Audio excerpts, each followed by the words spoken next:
All right, so we're going to try something a little bit different for recording this video, but finishing a first draft is a massive accomplishment. But after all the excitement dies down, then we have to think about what we're going to do next. Something that I like to do is basically record this video where I have put a list together of some of the major plot or developmental issues in my first draft that I'm going to be tackling in my first major revision, which usually ends up being a pretty significant rewrite. So I have put that list together on my phone now, which has dragons on it. It's glorious. And we're just gonna walk through this, all 10 of them. There's more, but these are the major ones. So, number 1 is starting in the wrong place. And I feel like this is pretty common, but it is very helpful for me when writing a first draft to start with a little bit of a slower buildup with introduction to characters and world building and the plot and things like that, where I only have to kind of tackle one thing at a time. And so, the first 5 scenes in my book are all a little slow. And then once they all kind of combine back together, it takes off. So something that I need to fix in this next draft, or that I've already fixed in my new outline, is I'm going to start at essentially that first plot point, but I'm weaving in all of the intro to world building, intro to characters, all of that into the actual plot action so that it is more engaging and interesting. So that's something I'm fixing. Number 2 is my romantic arc is too linear. And the thing with this is it's like a slow, gradual build throughout the book, but that doesn't have any conflict. You know what I mean? There's no conflict. It feels very inevitable. There's no tension, and I love some good tension. So that is a big problem. So something that I need to do is add a lot of both stepping forward, but then also stepping back. And technically, it's probably not a complete enemies to lovers type of trope, but it is a little bit closer to that.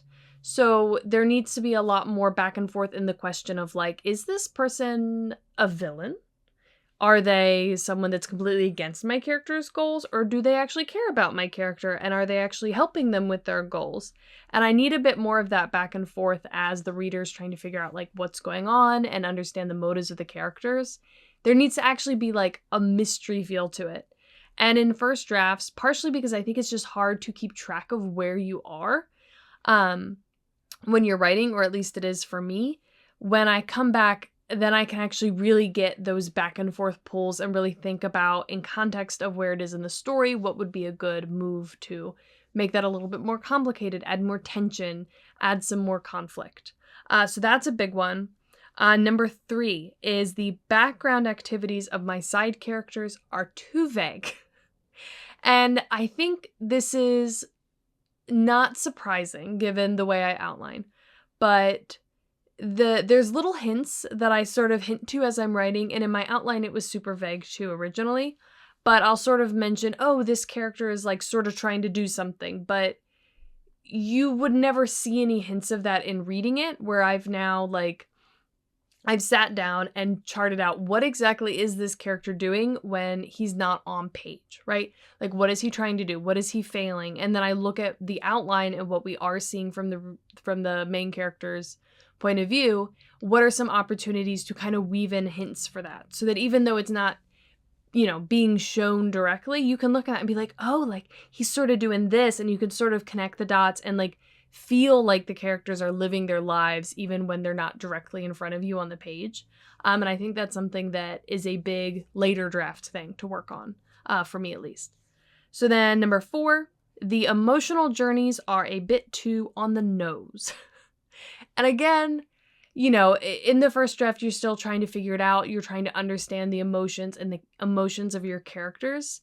And so it's really easy to just state what the character is thinking, state what the character is feeling, where I really want that to be a lot more discreet, to where it's not words, but it's portrayed as emotion. You know what I mean? You can see the turmoil the characters are in, and you can feel it, but it's not explicitly stated. And I feel like there's something so much more powerful about that. The comparison between someone saying that they feel left out from their family and they miss them, and having a scene where they walk past a window of their family and they're just staring at it like longingly and just like that pang of sadness, and then they keep walking. And they don't even directly say exactly why, but you can tell why, you know? And I think that is the way I like to portray that type of emotional journeys. And so I need to kind of take everything and move it more into, I guess, subtext and into implications and showing and not telling in these cases. Let's see. Number 5. So the main character's why and motivation needs to be more apparent at first to the reader. And this is due to feedback where I actually had some of my critique partners reading the first bit of the first draft. And one of the big things they didn't understand in the first, like, I guess the setup was, why is my character doing all of this? Like, you're saying that she wants this and she cares about this, but like, why? It doesn't make sense why she wants that. And, you know, I think it works into it throughout the book, but I need to really sit there and think about what the reader is being exposed to and what the reader is seeing and what the reader is being told, and making sure that the decisions that the characters make really hit and make sense. So I kind of did some brainstorming on that and figuring out, like, how can I actually show that? How can I explain that? And that's sort of something that I also worked into kind of changing where the book starts, is to make sure it starts somewhere where that motivation is really impactful and clear from the very beginning. Because otherwise, why is the character or the reader's going to care why the characters are doing this, right? It's important. 6. Weave in more magic system and world building stuff. And this may be a little bit surprising for me, given if you're familiar at all with my channel, the type of world building that I do. I don't actually weave that much of it into my books at first. I will have a lot of like some details, but especially with this draft, a lot of it was just really surface level, you know? Like, I knew that there's this military structure and I knew vaguely how it works, but like, I don't have like roles, like, other than the most basic of like titles and ranks. I didn't figure any of that out. I didn't have like, okay, well, how are they addressing each other, like, in a more in-depth way? How are all the different other roles? Like, I should be mentioning how all these tactics and formations and everything work, and the logistics of everything. Like, all of that needs to be a lot more in depth. And also the magic system isn't shown other than where it's plot relevant or part of like the main character's actions. Whereas I need to build that into like the background, right? Other characters are going to be using magic. Magic is going to be part of everyday life. And I need to show all of that so that it just feels more natural. And so that, you know, it just feels more in depth and like it's a real world. And just there's a lot of stuff like that that I need to weave in a lot more and make it feel more textured and grittier to where you feel immersed in everything that's happening. 7, I need to improve my naming system. And this is something that I think different writers are going to care about at different levels. But when I wrote this book, I kind of stole from another like culture's naming systems. I basically, in this one, I stole from Croatian, specifically the more Slavic side of Croatian, because I wanted the names to have a certain feel and aesthetic, and I wanted the names to be consistent and feel like they're all part of the same place, but also feel, again, like they're from somewhere different than where, you know, we're going to be mostly reading them, which, you know, mostly is going to probably be in English-speaking America, I would guess. I don't know. I'm not entirely sure how the readership statistics work, but I wanted it to feel elsewhere, you know? And something that I've realized as I've gotten more into understanding conlanging and understanding the importance and the opportunities that come with linguistics is that I'm really doing myself a disservice for doing that. And now I kind of know how to do it. And also, like, a lot of the stuff that I'm copying, like, especially with place names are the worst part because those actually mean something. Right? And so the way I've used them might not mean something that makes any sense, right? So someone who speaks Croatian might look at these place names and be like, this makes literally no sense. Like, what are you doing? And I think that all of that is like not that big of a deal. I think you can definitely like, I think there's like tiers, right? Of how intensive you go with this. Like, first tier is just using regular generic, like, English names that have no cohesion and are modern, right? That's probably like the worst. Second tier is like trying to make things that sound fantasy-like but don't have any cohesion and are maybe not super readable. And then you get into like, maybe you start with a really strong inspiration of a, like a real world culture or something like that, a real world language. And you kind of go with that sort of a vibe. And then you go up to like making your own naming languages, right? So I'm going to take this up another level and I'm creating my own naming language for this. It's still going to follow a lot of Slavic rules and be like, it's going to look Slavic, even if it isn't actually fitting a Slavic language, just to keep it, A, a bit more unique, and B, I don't have to worry about like things that are the same. And also just gives me an opportunity to create something custom and more intentional, So that was number 7. So number 8, my tone is inconsistent. And I think part of the problem is that I sort of like, I was really leaning into like the intellectual side of my character.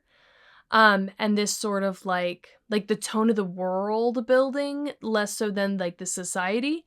And I was leaning into that, and then I'd get to the scenes I had outlined that were very different and more in the like dangerous, maybe a little bit sexy, like they're the main character is like infiltrating a gang essentially, right? So there's that level of like grittiness and danger and, tension just in the atmosphere.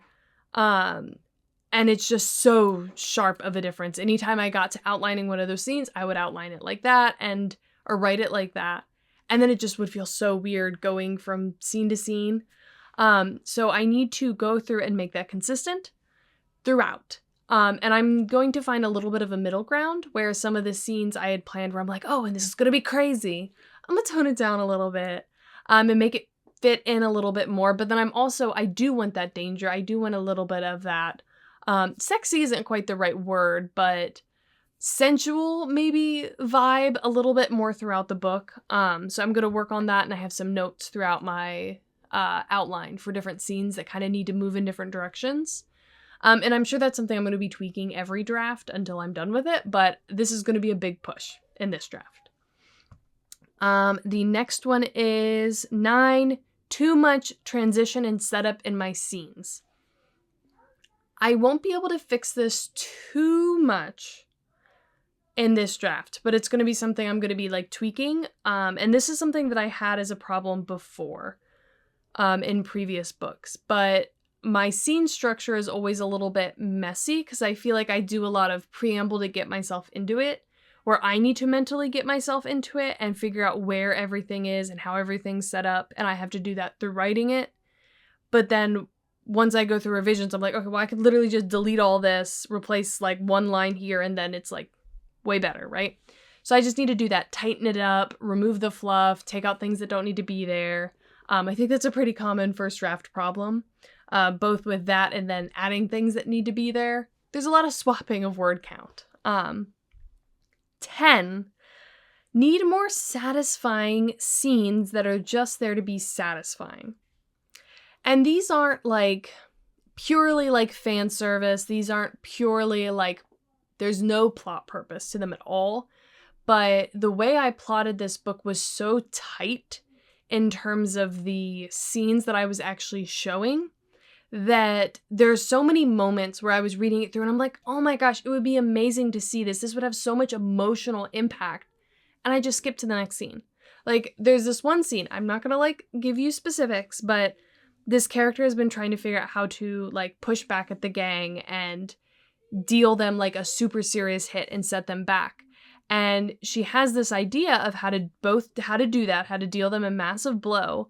But also it has to do with a little bit of revenge from this inner conflict and turmoil that has been like, she's been slowly coming to terms with through the book, and the reader's been starting to understand of like this horrible pain and suffering that she's gone through. And she's able to both like stick one to that and stick one to all of these enemies in the book in this scene, right?